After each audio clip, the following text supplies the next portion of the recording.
नमस्कार मंडळी, कशा आहात तुम्ही सर्व? आय होप तुम्ही सर्व मस्त आणि मजेत असाल। आज यांनी डायरेक्ट संध्याकाळी शूट करायला घेतलं होतं। यांची होती सेकंड शिप आणि आज काही स्वयंपाक करायचं काम नव्हतं म्हणून आज ना थोडे एक्स्ट्राचे कामं चालू होते। इकडे तेल ठेवलं होतं कढईमध्ये थोडं गरम व्हायला, कारण हे लोणचं आहे ना मी माझ्या आईकडनं बनवून आणलं होतं। तर त्यालाच आज तेल वगैरे टाकायचं होतं एका पॅनमध्ये ना, तर थोडं मसाले वगैरे पण गरम करून ठेवले।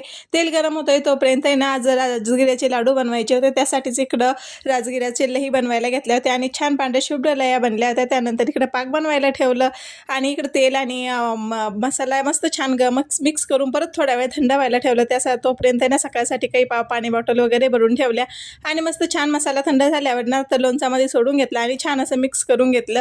हे लोणचं आहे ना तर मी आंबे सुकून बनलेलं होतं, त्यामुळे त्याच्यात आहे ना तेल थोडं लेट टाकलं। त्यानंतर आज संध्याकाळच्या जेवणासाठी ना माझ्यासाठी आणि रियांसाठी शेवयाचं मॅगी बनवली होती। तर ते छान आम्ही दोघांनी मस्त जेवण वगैरे करून घेतलं आणि त्यानंतर आपले काही रोजचे कामं असतात तेच करायला घेतले होते। आपले किचन पुसणं आणि भांडे वगैरे आवरून घेतलं। चला आपण आता इथेच एंड करूया, भेटूया नेक्स्ट व्हिडिओमध्ये। तोपर्यंत लाईक शेअर सबस्क्राईब करा। बाय।